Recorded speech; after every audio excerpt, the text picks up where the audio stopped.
think the other topic that we discussed, and this was last week but one, and I think this actually ended up being the longest Twitter space that we've had. It ran for close to, actually a little over 8 hours. Okay. The other day I was just saying, I think somebody commented and said she's now convinced that Twitter space can actually run for 24 hours. You can probably maybe have at certain intervals, there's sort of a handover process. Yeah, of the co-host. Of the co-host or the host, where, maybe after 7 hours, Kibe taps out, hands over to someone else. They run maybe another 7 hours. That guy taps out, another one comes in, and the discussion goes on. It's amazing. And we're discussing as to why this Twitter Spaces has become such an obsession. And I don't know if you have any take as to why Twitter Spaces in and of itself has become quite a draw to many people, because even in those 8 hours, you would think you're literally dropping off some of the audience, but many of them are engaged for that period, and they're even more jumping on to that discussion. Why do you feel it's becoming quite a because it's simple, one of the reasons as to why it's people are tired of the mainstream media. People are tired of listening to radio, because a grown person will just understand whatever it's being projected for us to consume from the mainstream media and also from the radio station. It's something choreographed. It's something that the system wants people to consume. But now when you come to Twitter Spaces, these are independent spaces. People want to talk. Many a times you listen to some radio shows and you have your thoughts to say, the true thoughts, but you don't have the space. You don't have the chance to speak, because even some of the callers in this radio station, some of them are just people who have been selected prior to the radio session. You wonder why is every day I'm hearing the same voices again. And then you come to Twitter Spaces where you can request your mic and you can speak. And if you don't get that chance, you can as well tweet something regarding to that and just air what you want to say. And people, what I've realized is that the young people, especially the men, they want a podium where they can speak their mind. It's like we've been so compressed that we don't have a platform to speak, to talk, to air our views, our grievances. And then when this platform shows up, we really want to say everything that has been within us from the past 10 years, 20 years. You just want to let them out. And then you realize the problems that I'm going through, even other people are going through. And then you start having honest conversation.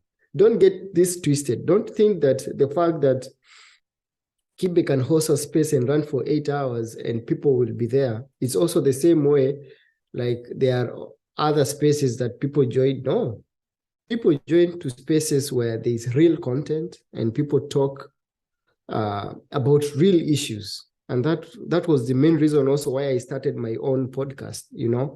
I realized going out with friends, we don't discuss real issues.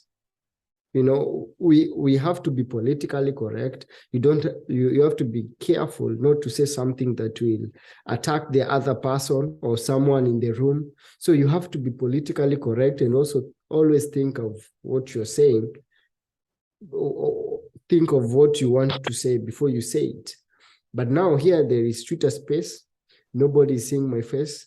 I can completely air my thoughts, my views without being judged, because it's a space, it's a public space. So that's why it's taking up. And not only these Twitter spaces, right now you go to YouTube, there are a lot of podcasts. People have started their podcast, a lot of them, because they've realized what they're consuming in the mainstream media is a fallacy. It's not the truth. So I'd rather come here, sit down, have a conversation with you, record this conversation, put it in the YouTube. Whenever I feel lonely, or whenever I feel like I want to talk to, or I want to listen to something that makes sense, I go to the YouTube and I watch it.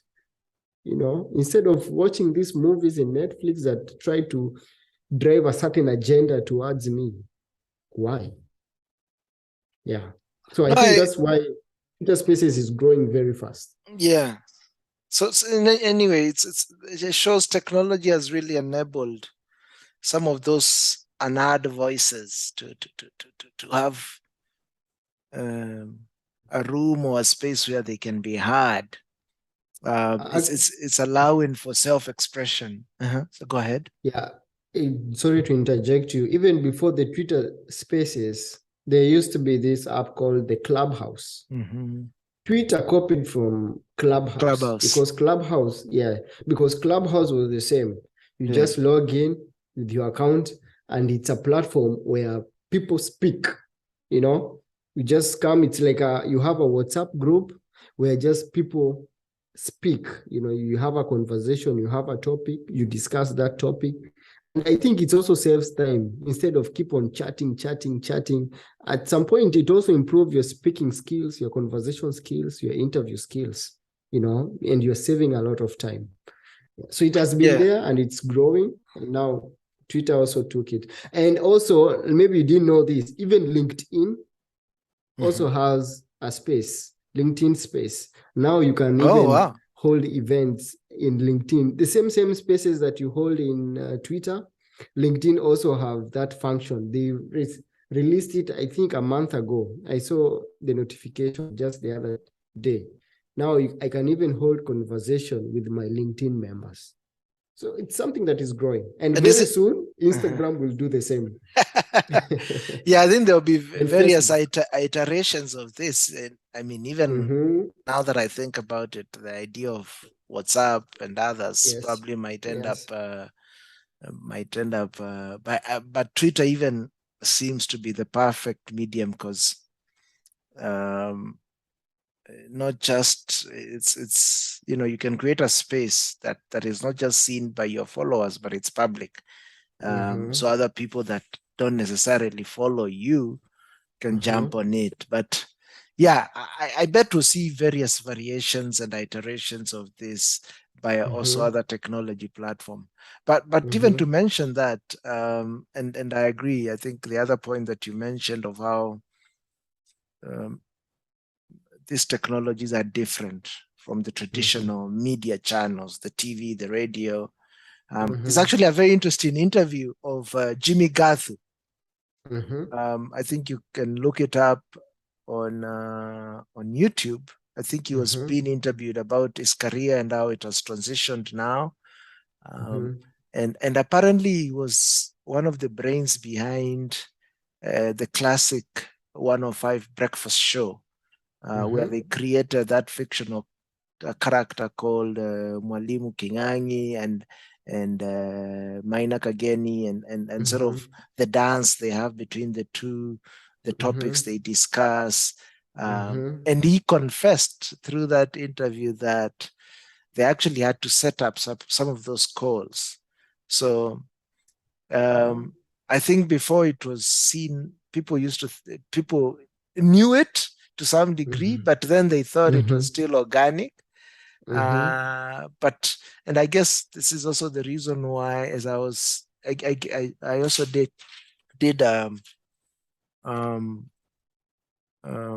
I did a video around the magic of Twitter Spaces. We discussed this with Paul, another good friend of mine, as to why it's had this impact.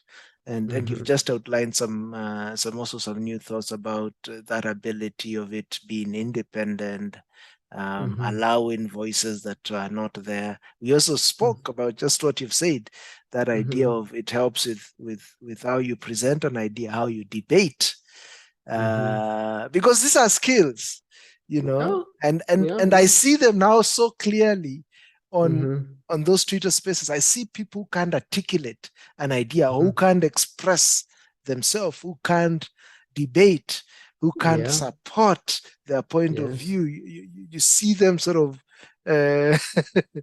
fumbling. They can't string a full sentence together. And because of just doing this repeatedly, it helps you master that skill and capability. I see that's why people go to some classes.